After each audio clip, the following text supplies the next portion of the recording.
গণতন্ত্র এই বিষয়টা কি 1863-তে আপনার আব্রাহাম লিঙ্কনের সেই যে এক ধারা সে আবিষ্কার করলো যে democracy is the government of the people, by the people and for the people.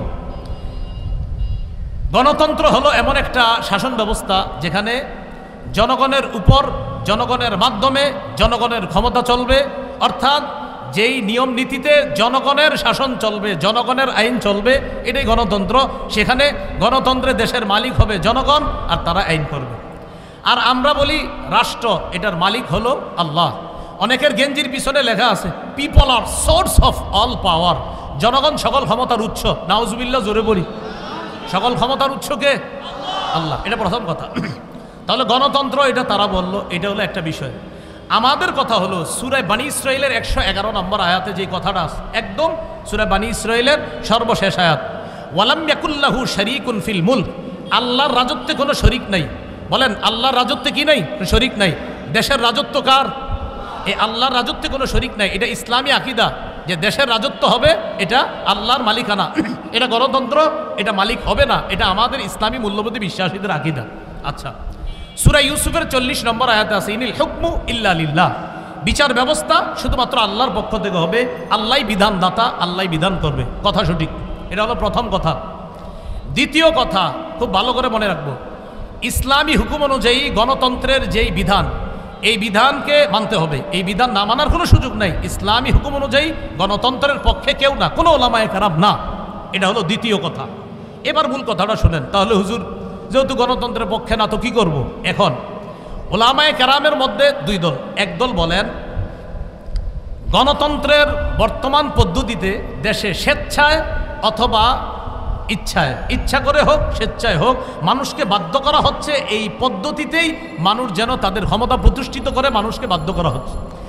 বাধ্য করার কারণে ওলামায়ে কেরাম আজিমত এবং রুখসতের মাসালার মধ্যে রুখসতটা গ্রহণ করে ওলামায়ে কেরাম চিন্তা করলেন, যদি ওলামায়ে কেরাম দায়িত্ব না নেয় নাস্তিকদের হাতে দেশ চলে যাবে। ওলামায়ে কেরাম যদি দায়িত্বে না আসে তাহলে ইসলামী বিরোধী যারা শক্তি আছে তারা এদেশে তাদের শক্তিশালী পাকাভুক্ত হবে।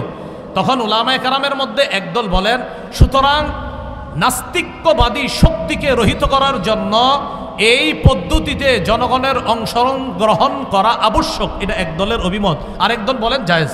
একদল বলছে আবশ্যক, আরেকদল বলছে এটা জায়েজ।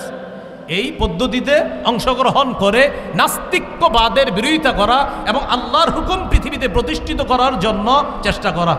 না, আমি জানতে চাই আমাদের আবরার ভাই এখানে আছে, আপনার তো এই নিয়তে আছে নাকি অন্য কোনো নিয়ম?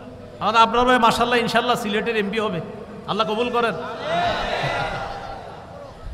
যাই হোক, আবরার ভাইয়ের সাথে আমার ভালো পার্সোনাল সম্পর্ক একটু মধুর, এই জন্য একটু হাসাহাসি করলাম। আপনারা আবার দোয়া করেন, অন্তর থেকে দোয়া করেন, আল্লাহ তৌফিক দান করেন। হ্যাঁ, এখন এই পদ্ধতিতে জনগণ অংশগ্রহণ করবে, করার পর এখানে মনে রাখতে হবে চারটা কথা।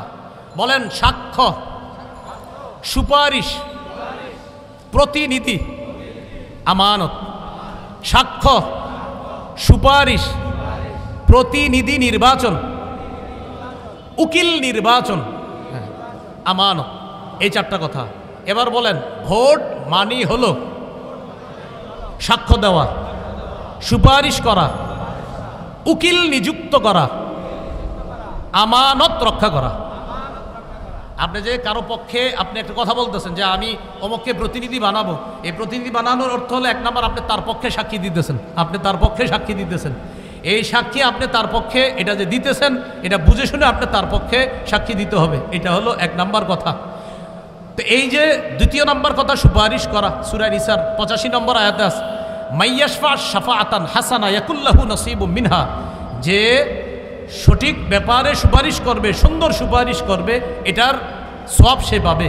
অমাইয়াশফা শাফাআতান সাইয়্যিআ, আর যে ব্যক্তি খারাপ ব্যাপারে সুপারিশ করবে ইয়াকুল্লাহু কিফলুম মিনহা, সে এটার গুনাহের অংশও পাবে। এবার বুঝেন, একজন আল্লাহওয়ালা ব্যক্তি আর একজন খারাপ ব্যক্তি, একজন তাকওয়াবান মানুষ তাকেও চাইলে আমি নির্বাচন করতে পারি, আর একজন খারাপ মানুষ তাকেও নির্বাচন করতে পারি। এই আল্লাহওয়ালা মানুষকে আমি তার পক্ষে কথা বলা মানে হলো ভালো কাজের সুপারিশ করা, খারাপ মানুষের পক্ষে কথা বলা মানে খারাপ কাজে সুপারিশ করা। খারাপ কাজে যদি সুপারিশ করি কিয়ামতের ময়দানে আল্লাহর কাছে আমাকে দাঁড়াতে হবে। তাহলে এক নাম্বার সাক্ষ্য দেওয়া, আমি সাক্ষ্য দিচ্ছি। দুই নাম্বার আমি সুপারিশ করতেছি। তিন নাম্বার আমি উকিল নিযুক্ত করতেছি, প্রতিনিধি নিযুক্ত করতেছি আমার পক্ষ থেকে।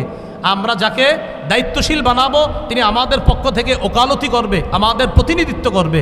4 নাম্বার আমানত। এটা একটা আমানত। প্রিয় ভাইয়েরা, এই আমানত যেন অপাত্রে না পড়ে।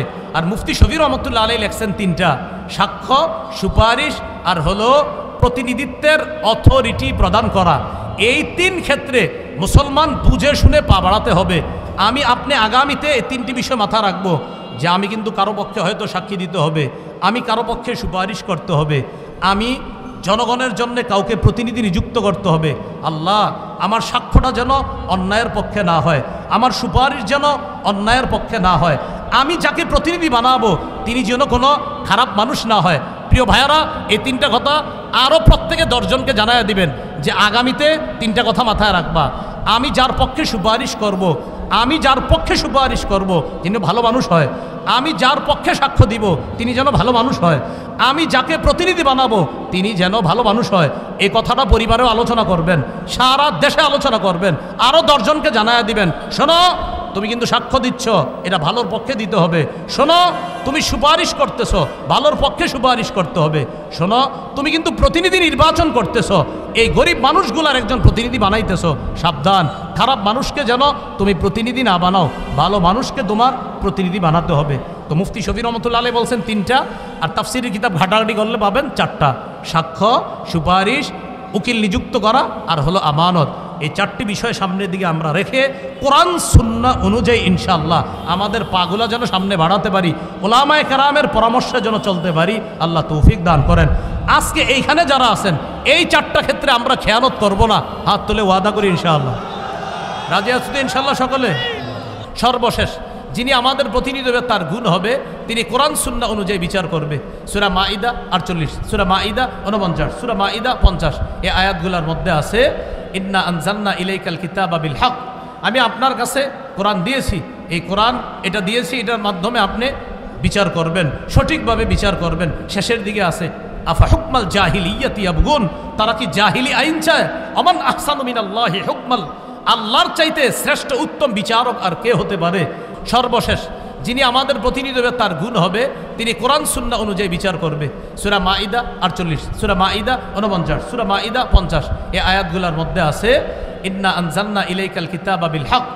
আমি আপনার কাছে কোরআন দিয়েছি, এই কোরআন এটা দিয়েছি, এটার মাধ্যমে আপনি বিচার করবেন, সঠিকভাবে বিচার করবেন। শেষের দিকে আছে আফা হুকমাল জাহিলিয়াতি ইয়াবগুন, তারা কি জাহিলি আইন চায়?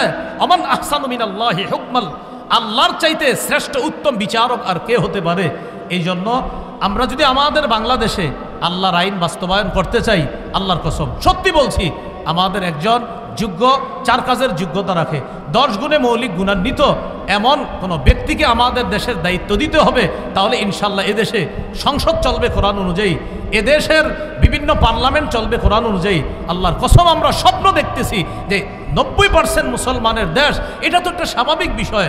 এদেশের সংসদ চলবে কোরআন অনুযায়ী, এদেশের বিচার ব্যবস্থা চলবে কোরআন অনুযায়ী। মানে এটা এমন কোনো কথা না যে হুজুর এটা কোনো কথা না, এটা তো সাধারণ কথা। 90% মুসলমানের দেশ, বলেন কি অনুযায়ী দেশ চলবে? সংসদ কি অনুযায়ী হবে? কোর্ট কি অনুযায়ী হবে? এটা তো একটা স্বাভাবিক বিষয়, মনে থাকবে তো ইনশাল্লাহ।